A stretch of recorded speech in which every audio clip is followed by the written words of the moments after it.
जैन साथी, कैसे हो आप सब लोग।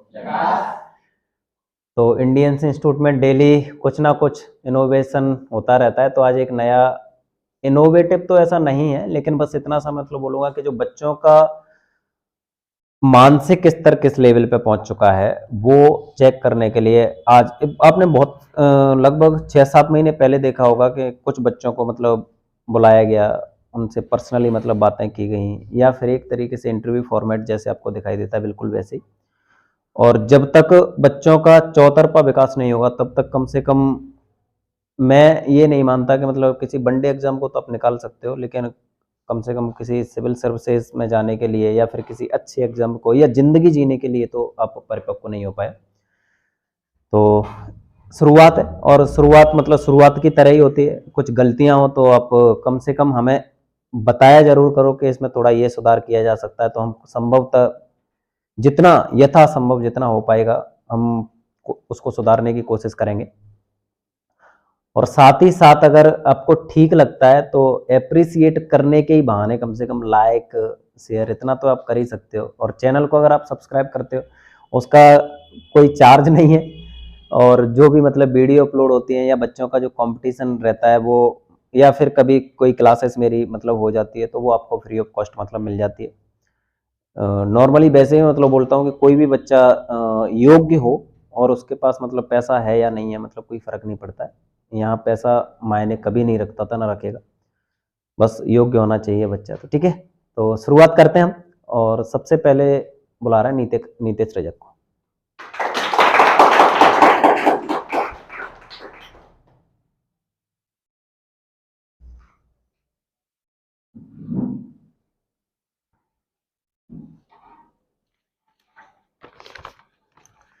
कैसे हो नीतेश? एकदम जगार सर। चलो बहुत अच्छी बात है। माइक एक ही है थोड़ा सा, फिर मैं वो याद है ना आप लोगों को संसाधनों का अभाव, तो संसाधनों का अभाव मतलब रहेगा, लेकिन हम जब प्रश्न पूछ रहे होंगे तो ऐसा वाला मामला रहेगा कि जब मैं बोल प्रश्न पूछा तो मेरे पास माइक हो जाएगा, जब आंसर देना होगा तो हम पूछ लेंगे। नीतेश, हॉबी है आपकी क्रिकेट खेलना। तो फेवरेट क्रिकेटर कौन है आपका? क्रिकेटर सर विराट कोहली और महेंद्र सिंह धोनी। तो विराट कोहली और महेंद्र सिंह धोनी की कोई दो ऐसी बात बताओ जिससे आपने फेवरेट प्लेयर बोल दिया, आपने फेवरेट क्रिकेटर बोल दिया, ये मेरा फेवरेट। एक तो सर जो विराट कोहली वो अटैकिंग क्रिकेट खेलते हैं एकदम बिल्कुल आक्रामक रूप से और एकदम मतलब जोश के साथ फुल एनर्जेटिक बिल्कुल। और ऐसा नहीं है उनका कि मतलब थोड़ा शांत तरीके से, अगर आप महेंद्र सिंह धोनी को देखोगे उसके विपरीत लगता है उनका, एकदम कुछ भी होता रहे ग्राउंड पे वो एकदम शांत रहते हैं बिल्कुल। ये दोनों चीज़ों, और जो मेरा खुद का भी ऐसा ही सिस्टम है कि जो आक्रामक तरीके से, मैं भी शायद क्रिकेट पहले खेलता था तो ऐसा ही था, इस वजह से भावनाएं भी जुड़ी हुई हैं शायद। जहाँ तक मैंने देखा हुआ है कि आपने बोला महेंद्र सिंह धोनी आक्रामक नहीं है, बाई नेचर बात कर रहे हैं या खेल की बात कर रहे हैं? सर भाई नेचर भी तो शानदार है, और वो खेल में भी आक्रामक, तो वो गेम की सिचुएशन पे डिपेंड करता है, लेकिन जो रुक के संयम के साथ खेलना वो महेंद्र सिंह धोनी की क्वालिटी है। लेकिन मैंने ऐसा देखा है कि जहाँ तक मुझे पता है तो विराट कोहली को देखा हुआ है मैंने कि विराट कोहली एक अटैकिंग मोड में ना होके एक संयम के साथ मतलब बैटिंग करते हैं, ऐसा मुझे लगता है। और दूसरी बात एक और भी है, और वो एक ये है कि जो डिफेंस विराट कोहली जिसके लिए जाना जाता है कि इतना संयम के साथ खेलना, या फिर मतलब सेंचुरी नहीं, तो संयम के साथ नहीं खेलेगा तो सेंचुरी नहीं बना पाएगा। तो ऐसा है कुछ। मेरा मतलब सही है का मतलब यहाँ पे सिर्फ इतना सा था कि जो महेंद्र सिंह धोनी, अगर वो मान के चलो कि शुरुआत में उनका रहता है कि वो डेवलप करते हैं शुरू से बहुत ऐसे, लास्ट में वो जब जरूरत पड़ती है तो, लेकिन विराट कोहली का ऐसा है कि अगर उनके पास से लगातार 3-4 बॉल निकलती हैं उसके बाद उनको लगता है कि अब जरूरत है। अगर आप महेंद्र सिंह धोनी को देखोगे तो उनको ये लगता है कि अभी और निकल जाए अंदर। चलो अच्छी बात है। इसी बीच में ये बोला था कि सर मुझे भी मतलब मेरा भी ऐसा ही मामला है या ऐसा, तो कौन से लेवल तक खेले हो क्रिकेट? सर मैं अपनी कॉलेज से संभाग लेवल तक खेला हूँ। कॉलेज कौन सी आपकी? गवर्नमेंट माधवराव सिंधिया कॉलेज शिवपुरी, जहाँ से मैंने ग्रेजुएशन। तो क्रिकेट में इतना इंटरेस्ट था तो आगे जाना चाहिए था, ऐसा क्या हुआ? लेकिन जो आगे सर चांस भी था, घर वालों ने भी बहुत सपोर्ट किया, लेकिन जो एक समय होता है हर चीज़ के लिए आपका प्रिपेयर करने के लिए, जिस समय पे मैं इन चीज़ों से परिचित हुआ था, उस समय शायद मेरी उम्र 19-20 साल थी। जो अपन को चीज़ें जो शुरुआती लेवल पे मतलब जो 4 या 5 वर्ष की आयु में सीखनी चाहिए, उन चीज़ों को मैं 19-20 तो उस हिसाब से सर मैं एक तरीके से पीछे भी था और कुछ परिस्थितियाँ भी होती हैं सर, इनकी वजह से। चलो, बहुत अच्छी बात है। और अभी जो आपने करियर चुना हुआ है, वो करियर मतलब जहाँ तक मुझे लग रहा है कि आप कॉम्पिटिटिव एग्ज़ाम्स की प्रिपरेशन कर रहे हैं। तो कॉम्पिटिटिव एग्ज़ाम्स में ऐसा वाला मामला है कि जो सक्सेस का परसेंटेज है वो बहुत कम है। सक्सेस का परसेंटेज बहुत कम है, और सक्सेस का परसेंटेज बहुत कम होने के बावजूद लाखों लोग, करोड़ों लोग मतलब गवर्नमेंट जॉब्स की प्रिपरेशन कर रहे हैं। अगर बाय चांस आपका ये कॉम्पिटिटिव एग्ज़ाम नहीं निकलता है कोई, तो प्लान बी क्या है? अगर सर मैं अपन जिस प्रकार से आप बता रहे हैं कि नहीं हो पाया, तो मैं सर और भी बहुत सारी अपॉर्चुनिटी हैं। जैसे मैं मतलब इतना तो हो चुका हूँ कि मैं किसी भी फ़ील्ड में मतलब वर्क कर सकता हूँ, प्राइवेट जॉब भी कर सकता हूँ, या फिर मैंने स्पोर्ट्स में भी मेरा इंटरेस्ट है, तो मैं एक क्लब वगैरह भी खोल सकता हूँ आगे, या स्पोर्ट्स की कुछ भी शॉप वगैरह सर। और अगर मैं एक चीज़ ज़रूर है सर यहाँ पे, अगर मैं कुछ भी यहाँ से नहीं सीख के गया, तो मैं एक ऐसा इंसान बन के यहाँ से जाऊँगा, क्योंकि आप वो चीज़ें जो सिखा रहे हैं, जो शायद हमें जो शुरुआती जो शिक्षा के साथ हमें मिलनी चाहिए थी, वो चीज़ें हमें, और उन चीज़ों से क्या है कि जो हमारे अंदर एक तो जो क्वालिटी दिखती है, वो एक अलग ही प्रकार की दिखती है। इंडियन इंस्टीट्यूट में आपका एक्सपीरियंस कैसा रहा है अब तक का, और क्या बोलना चाहोगे लोगों को?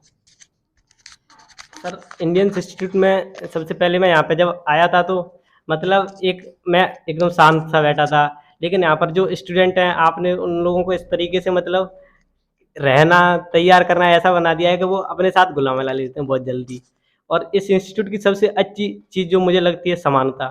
ना तो यहाँ पे कोई लड़का लड़कियों में कोई मतलब एक किसी भी प्रकार का कोई मतभेद नहीं है, सभी एकदम स्टूडेंट की तरह पढ़ते हैं। और आजकल क्या है कि जो हमारे देश की भी स्थिति शायद ऐसी है कि जो जातिगत और जो धार्मिक एक अलग ही प्रकार की नज़र से देखते हैं लोग, लेकिन यहाँ पर सिर्फ एक ही जाति है, शिक्षक की जाति है पढ़ाना, और स्टूडेंट की जो जाति है वो है पढ़ना। बहुत अच्छी बात है।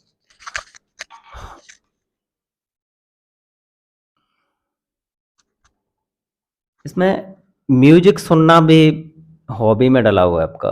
हॉबी और इंटरेस्ट इंटरेस्ट में डिफरेंस आप समझते हो? हॉबी क्या है सर, जो आपकी जो मतलब रुचि रहती है वो बचपन से रहती है, जो मतलब, और जो इंटरेस्ट का मामला है वो मतलब कभी भी पैदा हो सकता है। बैड हैबिट्स में कुछ ऐसा लिखा हुआ है इसमें, डाइवर्ट माय गोल या जो भी है, क्या है आपकी जनरल लाइफ की, मतलब बताओगे थोड़ा सा लोगों को? सर जो मैं अपनी लाइफ की बात करूं, तो मेरी जो प्रारंभिक शिक्षा है, वो मेरे पिताजी भी एक शायद पेशे से टीचर हैं, तो जिस प्रकार से होनी चाहिए बहुत अच्छी हुई थी। लेकिन जैसे जैसे समय के साथ मैं बड़ा हुआ, तो शायद मेरी, या तो मैं क्या बताऊं, खुद के अंदर कुछ कमियां थी, या जो संगत बोलते हैं उसको, वो भी समझ लीजिएगा, या फिर ये समझ लीजिए कि परिपक्वता शायद उस समय पर नहीं आई हुई थी, इतनी मेच्योरिटी आनी चाहिए थी। इस वजह से जो मेरा टारगेट था, मैं उससे एक अलग ही तरीके से भटक गया था।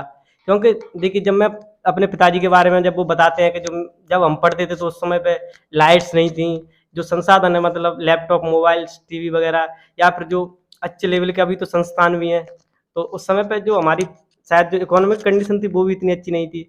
उस दौर में भी पिताजी ने जिस प्रकार से सब तैयारी की, पढ़ाई की, उन्होंने अपना अचीवमेंट हासिल किया। लेकिन हमारे पास पर्याप्त संसाधन होने के बावजूद आज हम उस पोजीशन पे खड़े हुए हैं, ना तो हम आगे ना पीछे, बीच में ही हैं। और एक चीज़ और सर, जो मुझे लगती है, जो अपने मैंने जो पिताजी से सीखी है, कि उन्होंने सर बहुत जो मुश्किल समय था उसमें भी मेहनत करके सफलता, लेकिन हमारे लिए सब कुछ चीज़ें आसान होने के बावजूद हम कुछ कर नहीं पाए, ये ठेस रहती है सर दिल में।